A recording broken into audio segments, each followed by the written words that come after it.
Hey, can you hear me? No, yeah. Okay, so you can hear me and see my screen, right? Okay, Yes, can't yeah. really hear you, but okay, if there are no objections, I'll continue. Yeah, the So floor is yours. thank you so much. And thank you for the opportunity to present remotely. I wish I could be there in person. So this work is titled Algorithmic Harm in Consumer Markets, and it's joined with Oren Bar-Gill and Cass Sunstein, both from Harvard Law. I'm Inbal Talgan-Cohen. I'm a computer scientist from Tel Aviv University. So the motivation for this work can be summarized by the title of a column that appeared in the New York Times. If it's advertised to you online, you probably shouldn't buy it. There are studies that show that targeted ads are pitching more expensive products and lower quality products than if you were just to do a simple web search. And this kind of raises the suspicion that maybe what these targeting algorithms are doing is finding consumers who are willing to overpay or to accept low quality. So this, of course, means that the algorithms are doing harm. Now, potentially, algorithms that personalize prices, products, that can be great. I mean, they can increase social efficiency. They can better match products to consumers. So, which is true? Which is when the algorithms cause harm and when do they help in consumer markets? That's the main question, and it kind of uh, fits into a broader concern of policymakers in the US and other countries about algorithmic decision making in consumer markets and beyond.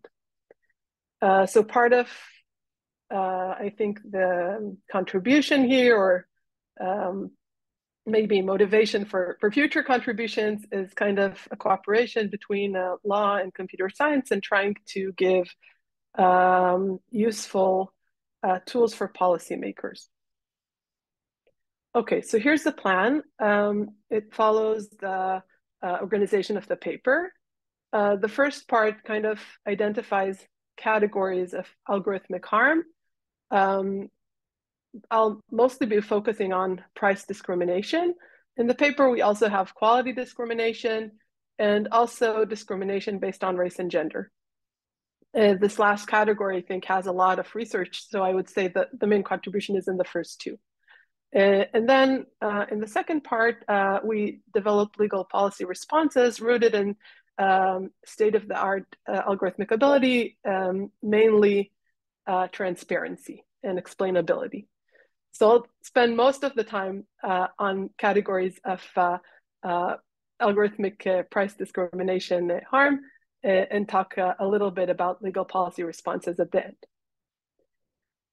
So the way that we approach this is to have this very crude distinction between two kinds of consumers. And of course, in real markets, the consumers will span the whole range. So on one side, we have a consumer who is perfectly informed and perfectly rational. We use PIPR for short. And on the other side, we have an imperfectly informed or imperfectly rational consumer who I think about as a consumer that has biases. So maybe this consumer has some risk aversion that causes him to be willing to overpay for insurance. Maybe this consumer has some kind of present bias or myopicness, so they will be tempted to buy a cheap printer that has very expensive ink. Okay, so this is the two kinds of consumers to keep in mind, and we look at markets of four kinds. So we have the rows are these two kinds of consumers, and the columns are whether or not there's algorithmic discrimination in the market. So with no discrimination, this is our benchmark, this column here. And we want to understand what happens when we add algorithmic discrimination. Okay, so this second column here. And so we have 4 different kinds of markets, and I'll have a slide for each of these. Okay. And remember, I'm focusing on price discrimination. So let's see.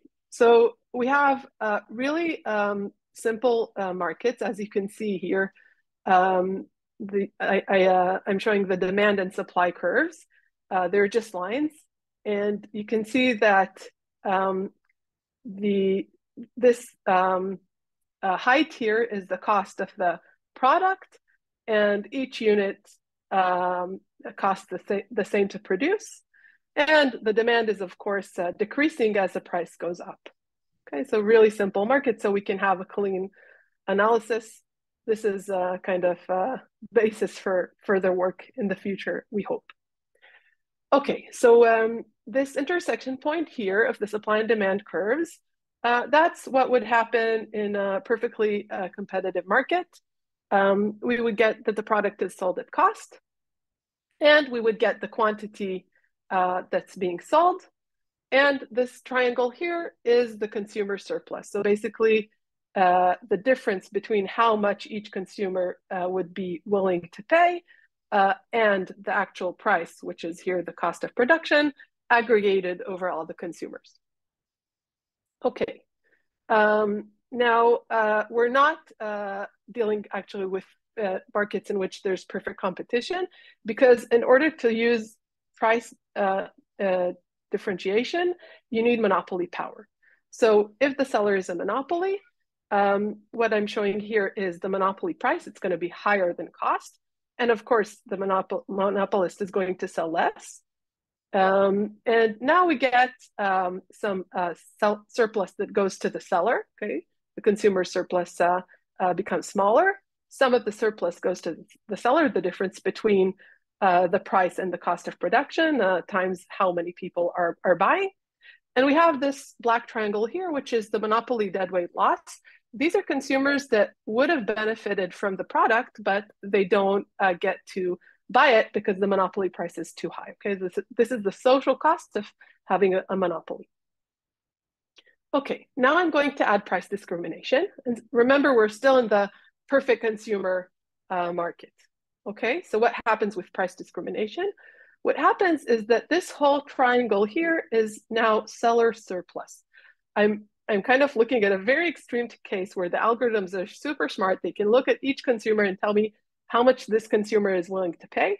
Okay, again, this is like an extreme case, just to understand what's going on. So what do we have here? So the black triangle went away. Basically, there's social efficiency. We don't have this deadweight loss that we had before because of the monopoly. But consumers' surplus is 0. Okay, so consumers are getting nothing out of participating in the market.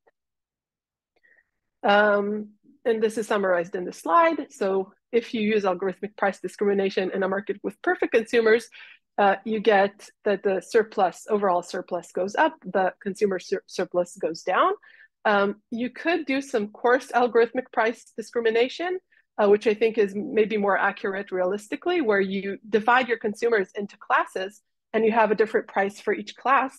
And that means that some consumers will have non-negative surplus. Okay, so your overall surplus is still higher than in the monopolist seller case, less so, but also you mitigate the problem of 0 consumer surplus. Okay. Now, let's look at the imperfect consumer, the one with the biases. And first of all, in the case of no price discrimination. Okay, so it's the same picture as before, but instead of, in addition to the demand curve, the true demand curve, we have this perceived demand curve. Okay, I'm looking here at the case where the consumer is biased in the direction of overestimating the value for their actual value for the product. Okay, in the paper we analyzed the complementary case as well. So what happens here? So because the perceived demand is kind of higher, the monopolist is going to charge a higher price. Okay, this is what I'm showing here on the y-axis, and then the quantity that's going to be demanded is also going to be higher, and the consumer surplus goes down. In this triangle here, these are consumers who are still making positive surplus, even though they're paying the higher monopoly price. But here, these are consumers who are actually getting negative surplus because they're purchasing an item at a higher price than their actual value for it because they're overestimating. The seller surplus becomes this blue triangle. Okay, and you can see that something good did happen, that monopolist deadweight loss became smaller. Okay, because the consumers are kind of overestimating, then they buy more. So overall, what we can see is that consumers have lost. Some of the loss of the consumers goes to the seller as surplus, not making any difference in terms of welfare. And in terms of the welfare, the deadweight loss has actually decreased. Okay. And now for the most interesting case, the case where we add price discrimination to this market in which we have an imperfect consumers. We no longer will have the deadweight loss because this big triangle here is now the seller surplus. Okay, so the seller is kind of extracting from the consumers their perceived, according to the perceived demand. So it's a lot of surplus for the seller. This red part here is negative consumer surplus. They're paying too much for the product. So it's not good for the consumers. And also we have social welfare loss, social loss in the total social surplus. And this is because there's a group of consumers who are really shouldn't have gotten the product. The value of the product is lower than what they're paying. Okay, good. So what's the total effect on social welfare? So you can kind of compare the black and red triangles, and this would tell you what the total effect is. So it's ambiguous. This is summarized in the slide. Basically, the monopolist is extracting the perceived surplus, which means that algorithmic price discrimination is harming the consumers here, and ambiguous effect on overall surplus. Okay. So the main message of the paper is basically that with perfect consumers, algorithms can be helpful, and with imperfect consumers, algorithms are often harmful, with special emphasis on markets in which consumers overestimate. And then the question is what to do with this finding in terms of policy. We have a bunch of extensions in the paper, which I won't go into now. So very quickly in the couple minutes I have left, what kind of reforms does this suggest? So we'd like algorithmic transparency, because that would enable us to know if an algorithm is discriminating based on the imperfectness of the consumer, which is harmful, or just based on the willingness to pay, maybe higher prices for rich consumers, which, as we saw going through the cases, is actually can be good for social efficiency.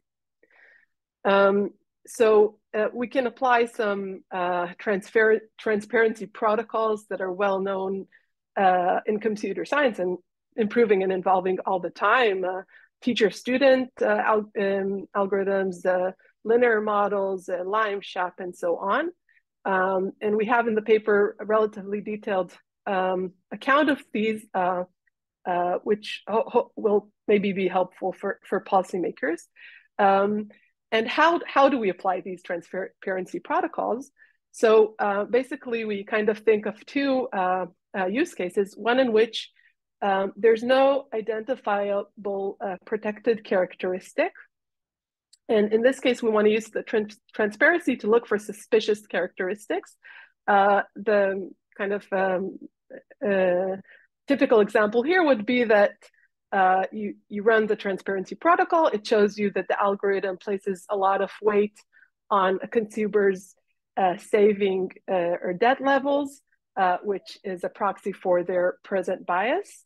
And that kind of raises a concern that the algorithm is causing harm. It's exploiting the imperfectness of the consumer. And then the second use case is where you can kind of identify consumers who are imperfect. And we have some ideas on how to do that, sometimes maybe using proxies like sophistication, which is something that I understand that is already being done in some legal domains. And there are other ideas in the paper. And then you can kind of use existing and evolving tools in CS that are already trying to kind of protect such groups in many ways. Okay, I think I'm out of time. Let me conclude. Basically, sellers have always sought to identify and exploit consumers' imperfectness, but algorithms allow them to do this, to take this to the next level. And so this is creating a problem. On the other hand, algorithms are more, there are more enforcement opportunities. Based on these new techniques for understanding what the algorithm is basing the decisions on. And if you expose these, you can kind of let the market do the rest or invoke legal doctrines that are based on knowledge of using these traits that you're not supposed to use, regulation of the algorithm, regulation of the training process, or constraints on the algorithm design, which I think is a very interesting area for future research in algorithms. Thanks so much, and I'm happy to take questions if there's time, or maybe offline.